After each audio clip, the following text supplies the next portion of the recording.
صلی علی رسوله الکریم اما بعد فاعوذ باللہ من الشیطان الرجیم بسم اللہ الرحمن الرحیم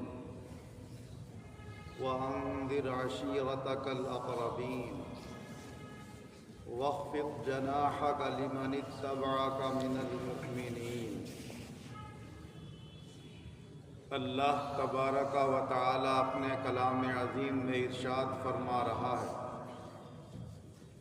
کہ آپ اپنے قریبی رشتہ داروں کو دوزخ سے ڈرائیے، اور جو ایمان لا چکے ہیں ان کے لیے اپنے بازوؤں کو نرم اور جھکا کر رکھیں۔ اللہ تبارک و تعالی نے جب یہ آیت مبارکہ نازل فرمائی تو حضور صلی اللہ علیہ وسلم صفا پہاڑی کے اوپر تشریف لے گئے، اور اس پہاڑی پر چڑھ کر آپ نے قریش کے جو چھوٹے چھوٹے خاندان تھے ان کے نام لے لے کر آپ نے پکارا، اے بنی عدی یہاں قریب آ جاؤ، اے بنی فہر قریب آ جاؤ۔ اس طرح چند قبیلوں کے نام لے لے کر حضور صلی اللہ علیہ وسلم نے آواز دی، اور وہ سب لوگ صفا پہاڑی کے قریب آ کر جمع ہو گئے۔ تو حضور صلی اللہ علیہ وسلم نے ارشاد فرمایا کہ اگر میں تم سے کہوں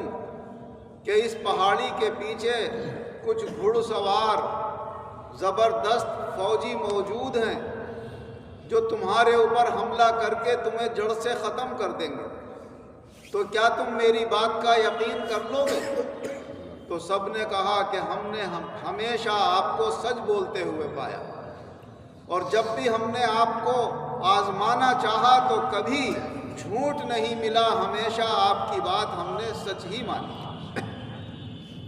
تو حضور صلی اللہ علیہ وسلم نے ارشاد فرمایا کہ جب تم مجھے سچا مانتے ہو تو یہ جان لو کہ دنیا سے جانے کے بعد جو ایمان نہیں لائیں گے ان کے لیے دوزخ کا عذاب ہے، تم ایمان لا کر اپنے آپ کو دوزخ کے عذاب سے بچا۔ تو آپ کے چچا ابو لہب کہنے لگا، تبّت لک سائر الیوم الہٰذا جمعتنا، پورے دن تمہارے لیے ہلاکت ہو، خسارہ اور گھاٹا ہو، کیا تم نے ہمیں اسی کام کے لیے جمع کیا تھا؟ تو اللہ تبارک و تعالی نے یہ صورت نازل فرمائی، تبت یدا ابی لہب وتب۔ ارے تو ہمارے رسول کو کہتا ہے، ان کی طرف سے ہم تجھے جواب دیتے ہیں کہ تیرے ہاتھ خسارے اور گھاٹے میں رہیں گے ہمیشہ۔ تو اب وہ خسارہ اور گھاٹا اس کے لیے ایسا ہوا کہ قیامت تک ایمان والے اس کے اوپر یہ لعنت بھیجتے رہیں گے، تبت یدا ابی لہب وتب، ابو لہب کے دونوں ہاتھ برباد ہو جائیں، یہ ہمیشہ خسارے اور گھاٹے میں رہیں۔ لاکھوں کروڑوں ایمان والے جب یہ سورت تلاوت کرتے ہیں تو یہ بد دعا اسے پہنچتی رہتی ہے۔ حضور نبی اکرم صلی اللہ علیہ وسلم نے ان تمام قبیلے والوں سے فرمایا کہ تم اپنے آپ کو دوزخ سے بچاؤ، اور ہر قبیلے کا نام لے لے کر ان سے کہا اپنے آپ کو دوزخ سے بچاؤ، یہاں تک کہ اپنی بیٹی حضرت فاطمہ کا بھی نام لیا اور فرمایا، اے فاطمہ تو بھی اپنے آپ کو دوزخ سے بچا، میں تم لوگوں کے لیے آخرت میں کچھ نہیں کر سکتا، ہاں دنیا میں اگر تم کوئی مجھ سے دنیا کا مال متاع سامان جو میرے پاس ہو مانگنا چاہو تو لے لو، میں خاندانی حق تمہارا یہاں دنیا میں ادا کر سکتا ہوں، لیکن دوزخ سے میں تمہیں نہیں بچا سکتا۔ یہ جو حضور صلی اللہ علیہ وسلم نے فرمایا کہ میں تمہیں دوزخ سے نہیں بچا سکتا، تو مستند حدیثوں میں آیا ہے کہ حضور صلی اللہ علیہ وسلم تو خاندان والے کیا، آپ کے آل اولاد کیا، آپ تو عام مومنین کی بھی سفارش فرمائیں گے، اور اللہ کے کرم سے آپ دوزخ سے انہیں بچائیں گے۔ تو کہتے ہیں اس کا مطلب یہ ہے کہ حضور صلی اللہ علیہ وسلم نے یہ بتایا کہ میں خود کچھ نہیں کر سکتا، اللہ جب مجھے حکم دے گا اور اجازت دے گا تبھی کر سکتا ہوں۔ اسی لیے اللہ تعالیٰ نے قرآن پاک میں فرمایا من ذا الذی یشفع عنده الا باذنہ، کون ہے جو اللہ کے سامنے کسی کی سفارش کر سکے بغیر اس کی اجازت؟ تو اللہ کی اجازت جب ملے گی تو حضور صلی اللہ علیہ وسلم کو اللہ تعالیٰ شفاعت کا حق دے گا، اور آپ اپنے امتیوں کی شفاعت کر کے انہیں دوزخ سے بچا کر جنت میں داخل کرائیں گے۔ حضور صلی اللہ علیہ وسلم ارشاد فرماتے ہیں کہ اللہ تبارک و تعالیٰ تو اس دن اپنا ایسا جلال ظاہر فرمائے گا کہ اس نے کبھی وہ جلال ظاہر کیا ہی نہیں ہوگا۔ اس جلال اور اس کی ہیبت کے سامنے بڑے بڑے نبیوں کی ہمت نہیں ہو رہی ہوگی، بڑے بڑے رسول دم نہیں مار رہے ہوں گے، ہر ایک اپنا سر جھکائے کھڑا ہوگا۔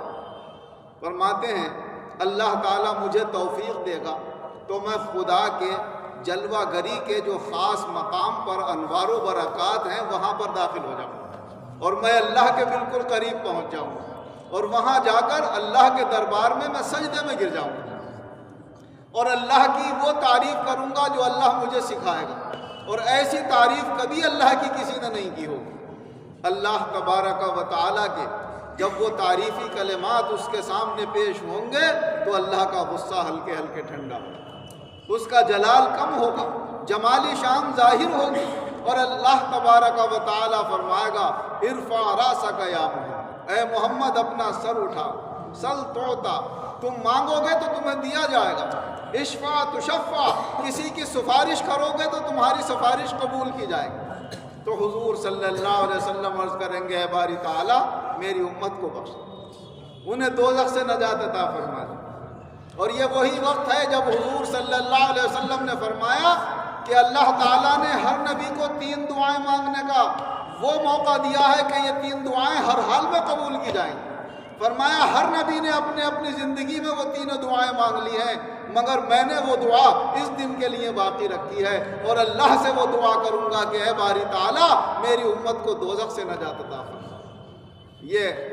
حضور صلی اللہ علیہ وسلم کا اللہ کو راضی کرنے کا انداز 3 بار یا 4 بار پیش آئے گا۔ اسی طرح حضور دوزخیوں کو دوزخ سے نکالتے رہیں گے، اور جیسے اللہ فرمائے گا کہ اب اتنے نکال لو، اب اتنے نکال لو، نکالتے جائیں گے، اور اللہ کے دربار میں پھر آ کر سجدے میں گریں گے، اور اسی طرح اللہ کی تعریف بیان کریں گے، اور اللہ تعالیٰ فرمائے گا اپنا سر سجدے سے اٹھاؤ، جو مانگو گے تمہیں دیا جائے گا، جس کی سفارش کرو گے سفارش قبول کی جائے گی۔ یہاں تک کہ اللہ تعالیٰ فرمائے گا کہ اگر کسی کے دل میں رائی کے دانے برابر بھی ایمان ہوگا تو اسے بھی دوزخ سے نکلوا دیا جائے گا، اور اسے دوزخ میں باقی نہیں رکھا جائے گا۔ حضور صلی اللہ علیہ وسلم اللہ کے دربار میں یہ سفارش کی صورت پیش کریں گے۔ نبیوں کو بھی پھر اجازت ملے گی سفارش کرنے کی۔ اللہ کے جو مقرب اور محبوب بندے ہیں، علماء حق ہیں، اولیاء کرام ہیں، ان کو بھی اللہ تعالیٰ شفاعت کرنے کی اجازت دے گا، تو پھر سب اللہ کے سامنے شفاعت کریں گے، اور اللہ ان کی شفاعت سے نہ جانے کتنے ایمان والوں کو دوزخ سے نکال کر جنت میں داخل فرمائے گا۔ پھر جب بہت ہی ادنا درجے کے جن کی کوئی گنتی نہیں وہ رہ جائیں گے، تو اللہ تبارک و تعالیٰ فرمائے گا کہ نبیوں نے اپنی سفارش کر دی، ولیوں نے اپنی شفاعت ظاہر کر دی، ابھی ارحم الراحمین نے تو اپنی رحمت دکھائی نہیں، تو پھر اللہ تعالیٰ اپنے دست قدرت میں نہ جانے کتنی مخلوق کو دوزخ سے نکال کر جنت میں داخل فرمائے۔ حضور نبی اکرم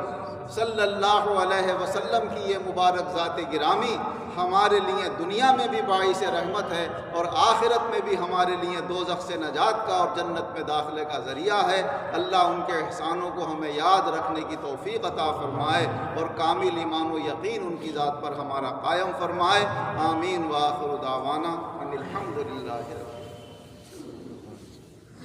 للہ رب العالمین والعاقبۃ للمتقین والصلاة والسلام علی خیر خلقہ محمد وآلہ واصحابہ اجمعین۔ اے اللہ ہمارے گناہوں کو معاف فرما، آئندہ گناہوں سے بچنے کی توفیق عطا فرما، جو بیمار ہیں انہیں شفا عطا فرما، جو قرض دار ہیں انہیں قرضوں سے نجات عطا فرما، جو بے روزگار ہیں انہیں اچھے روزگار عطا فرما، جو برسر روزگار ہیں ان کے روزگاروں میں خیر و برکت اور ترقیاں عطا فرما۔ اے اللہ تیرے بندے بندیوں کو جس چیز کی بھی ضرورت ہے زندگی گزارنے کے لیے آسانی سے عطا فرما، کھانے پینے کے لوگوں کے انتظام بھی بہتر رکھ، پہننے اوڑھنے رہنے سہنے کے بھی مولا انتظام بہتر بنا، اور ساتھ ساتھ سب سے اہم ہمارے لیے ہمارا ایمان ہے، اس ایمان کو ہمارے اور مضبوط فرما، اور اس کے ساتھ ساتھ اعمال خیر کی توفیق عطا فرما، نیک نیتی کی توفیق عطا فرما، ایمان و عزت کے ساتھ دونوں جہان میں ہم سب کو شاندار کامیابی عطا فرما، آمین۔